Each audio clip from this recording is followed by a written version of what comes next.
Hi, I'm Carrie. Welcome to my channel. Today I'm going to do a little deck show and tell of some of the decks that have recently come into my collection. I have a handful here to show you. Some of them I had already planned on purchasing, and others were a total impulse buy. You know how we all get sucked into that impulse purchase. So the first deck I have to show you is the Oracle of Seven Energies by Colette and Reid. This is a Hay House deck illustrated by Jenna Della Grottaglia. It's a 49 card deck and guidebook. I had resisted purchasing this deck. I had no plans on getting it.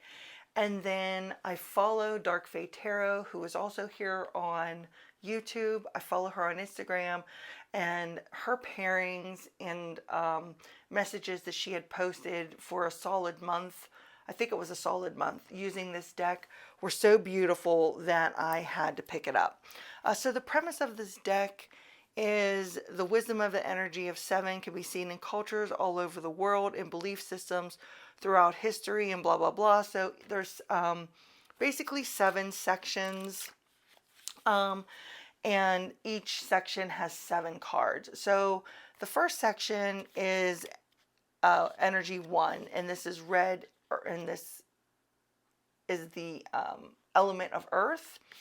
And this deals with money, family, inherited traits, survival, primitive instincts, security, stability, and the material world. And then we have energy 2, which is orange. And there's an indication, I don't know if it's showing up on camera, but there's orange or colors around the numbers. This is the element of water, and this is connection, sexuality, intimacy, birthing, desire, pleasure, feelings, and fluidity. And then these cards are matte and they stick together. So then there is energy 3. This is yellow, fire, and it goes along with the chakra system. Personal power, will, assertiveness, action, vitality, movement, individualization, extreme states, joy, anger, and transformation. And then we move into green, energy 4, love, compassion, love, community, forgiveness, unconditional acceptance, inner peace, and wholeness. Okay, so we're down to our last 3. So this is energy 5, sky blue sound. So this would go like with the throat chakra, which I didn't say that. I'm just assuming people know. But anyway, it's communication, creativity, listening, being heard, writing, ideas, sharing, and vibration. And then we have energy 6, purple light. This would be the third eye.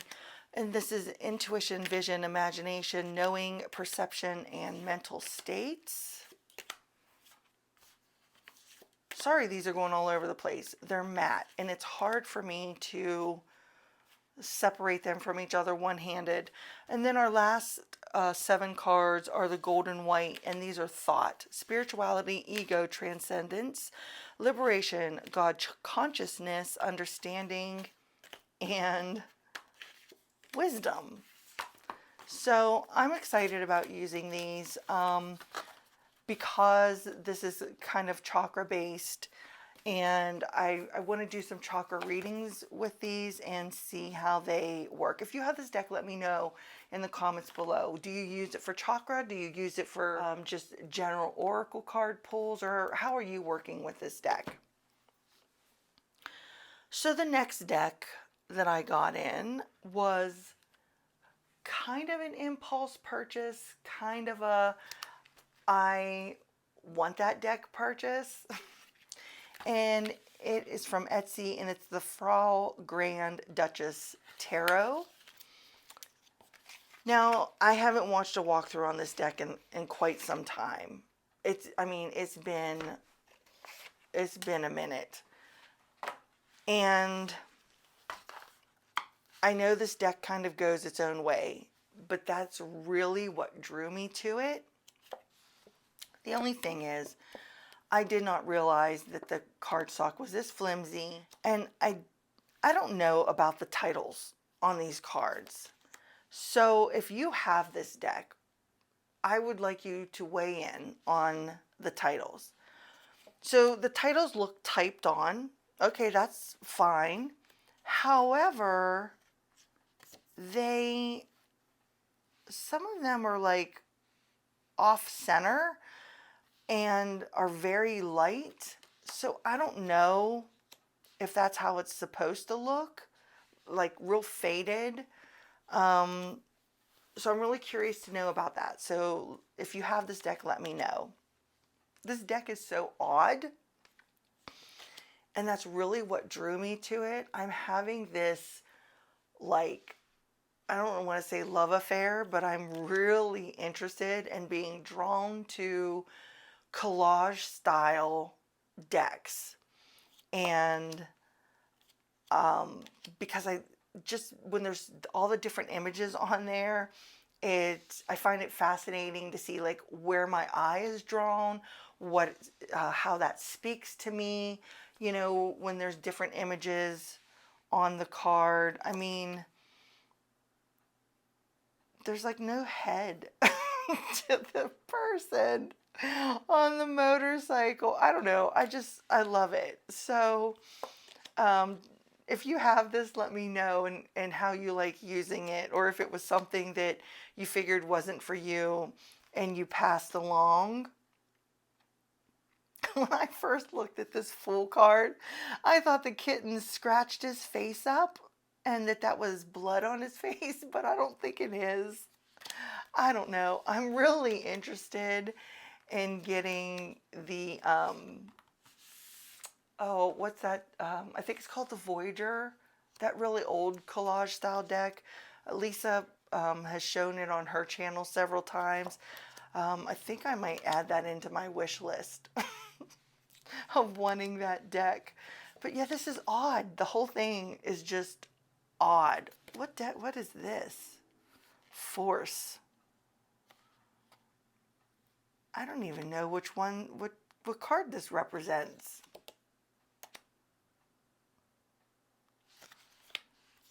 Because I took them out of order. I didn't know I didn't know some of them were renamed. See how much I pay attention? So I'll have to look at that and see what that is. But yeah, it's just odd. And that's what kind of drew me to it. And I don't know if I'm going to be able to read with it. I guess we're going to have to wait and see. So that is this one. The next deck I got is the Oracle of Delphi. I couldn't wait for this deck to come out. And this is by Susie Cherub, artwork by, I think it's Brierly Collins. I got this. I think this is Blue Angel. Is that correct? It's a 44 card deck. Yes, this is Blue Angel. And I got this off of one of the Llewellyn sales. So the thing that I found interesting about this deck, which I didn't know before I purchased it, I didn't watch any walkthroughs on this deck at all. So it has a title, so Seeker or Faith, and it talks about using that title as like that's the archetype of the card, and that you can have a conversation. I don't know if I could find it in here, but they talk about having a conversation with that energy of the card. And then it goes into there's keywords on the bottom of it, but one of the keywords is italicized. There's like no reference of why one word is special, why one word is italicized, unless I missed it somewhere. And if you know, please leave a comment and let me know. Let me see here.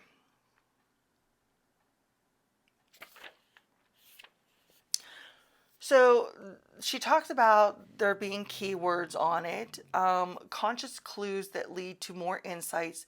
3 keywords on each card act as breadcrumbs for quick, intuitive answers to your spiritual questions or as a prompt for further introspection. Okay, so there's the 3 keywords. So, what is this? Is this the Oracle prophecy? I don't know. I didn't see it anywhere. Okay, so for the breakdown of the cards, though, I like how this guidebook is set up. Because, so for the Seeker card here, you have you are a treasure hunter, awake, aware, and alert to the synchronistic signs. Consciously follow the labyrinth of self-discovery to find the hidden gems along the way. And then there's this, I guess I should get on camera so you can see. Then there's this large write-up about this card. But then each one of the cards has this breakdown. So there's the Oracle prophecy. Undercurrents create consequences. Then the chakra that this card is associated with is the solar plexus, which governs your personal freedom and choice. Then the talisman for this card, Pandora's box of repercussions, is a reminder of the virtues of willpower, thoughtful consideration, and patience. Then the faith in action step, uncover the truth, do your due diligence, face up to the part you played in a situation and subsequent results. Alignment activation for the card is go within to understand your curiosity, to decipher your real intentions. And then she gives an affirmation. But then there's artist insight. And each card has 3 artist insight. And it is what the artist felt while she was creating each card. So the artist insight is truth coming to light, karmic cycles, and consequences of actions. And each single card in the deck has that write-up. So there is a lot in that guidebook to really dig into. It does talk that this oracle has both shadow and light to it. So I like that. I like that it's not just, all filled with light. Like I said, I didn't watch any walkthroughs, but I was really excited of getting this and working with it. I like the idea that there is so much you can do with one card. Like she said, I could just focus on devotee or seer and have a conversation with that archetypal energy. Or I could pull a tarot for each one of these cards down here. Or I could go to, the guidebook and work with this whole Oracle prophecy page for each one. I think there's a lot to this Oracle than just a short little write-up, and I'm really excited in getting to a chance to explore it. I have not yet, and you'll find out when I do my monthly wrap-up where my practice kind of fell apart, and it fell apart at an inopportune time because I was getting all these decks in and then didn't feel like working with any of them. But that's okay. It's not like I'm getting rid of anything, so I have plenty of time later on to dive into these decks. A kind of an impulse purchase were these 2 tiny little decks off of Etsy. I did a lot of Etsy shopping, can you tell? And I got them as a set because what I really wanted was these question cards, but I could get them cheaper if I bought them in a set with the Intuit Tarot Pocket Edition. These question cards, I don't know if I said, are a 55 card deck. And I wanted to pick these up because I said that my practice was kind of going nowhere. And I thought maybe I could pull one of these question cards and just pull tarot or oracle or something along those lines, just regarding this question, to kind of reignite my tarot practice again. But I haven't done that. I'm gonna just be honest. But I still plan on doing that. I'm currently involved in the Drop 'em 78. So that's kind of like reigniting me to get back into using the cards again. Just real quickly, these are good for romance, relationships, decision making, guided actions, everyday questions, finances, career, healing, and spiritual growth. Oh, here's one. What do I need to release at the next full moon? So it kind of covers a little bit of everything. And like I said, I could make a spread out of it, or I could just pull one card out and, see what questions need answered. So the next deck I got is the Tarot for the Great Outdoors. I did watch a couple walkthroughs on this. I do know that this deck goes its own way. I do know that it's not exactly like a traditional Rider-Waite deck. I did fall in love with the images on this deck though when I watched the walkthroughs. However, I don't know if I tuned it out when I watched the walkthroughs. I cannot believe how thin this deck is.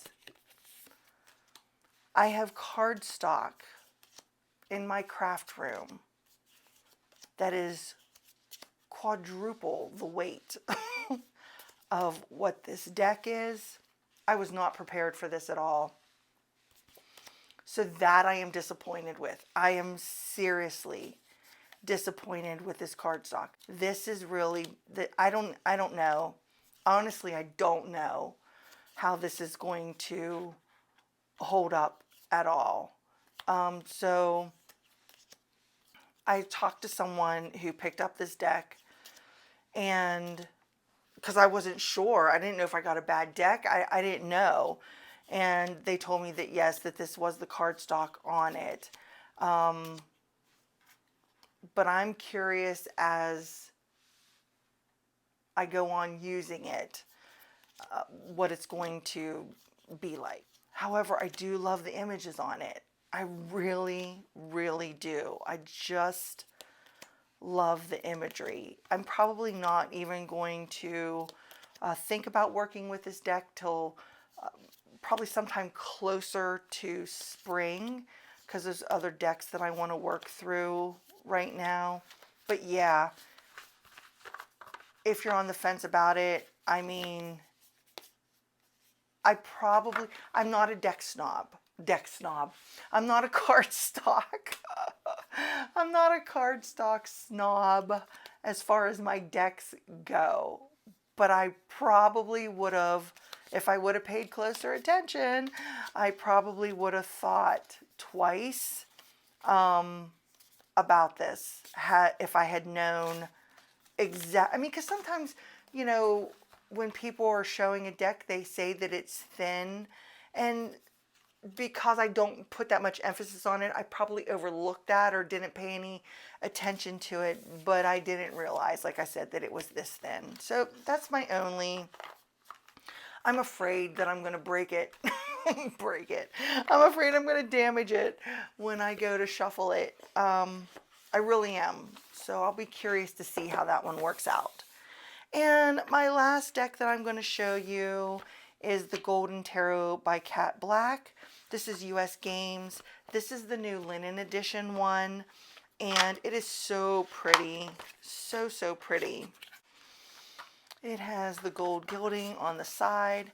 How I came about getting this one or wanting this one, it was a toss-up between the Touchstone Tarot and this one. And this goes back months ago. And I bought the Touchstone Tarot. And I love it.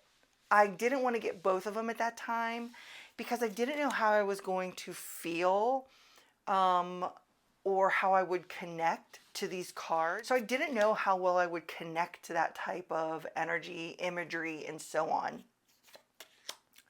But I connected to the Touchstone Tarot. Oh, I love it. I mean, it just clicked with me right away. It was so wonderful reading it intuitively. And when I saw that this came out in linen edition, then I definitely wanted to get it. I don't know if the linen edition is the permanent new cardstock for this, if it was just a small print run that they're doing of this, but I didn't want to miss getting it. Haven't read with this deck yet. I just sat with it for a week and just flipped through it daily, looking at the imagery, and it just, so many intuitive things would come to me. And it has, I just love how my decks, I know this is personifying, but I just love how my decks speak to me differently. I mean, I expect Oracle to speak differently to me because each deck is its own individual entity, its own individual creation. It follows its own system, where tarot decks all follow the same system. So for each deck to talk to me in a different way is fascinating, and I really enjoy that, which is why I own so many of them. And I can't wait to get into this to see how it works in an actual reading and not just, you know, looking through it. I almost picked this one for my Drop 'em 78, but I settled on the Rosebud, and which I'm enjoying exploring that. So I might do this the next time it comes around. But yes, this is the Golden Tarot. So that is all I have to share with you today. Let me know which ones you have. How do you like them? Do they read well for you? Maybe it's something you passed on rather quickly. I'd love to hear it in the comments below. Thanks so much for hanging out with me today. I really appreciate you being here. And if you like this video, please give it a thumbs up. Don't forget to subscribe if you want to see more from me. And until I see you next time, bye.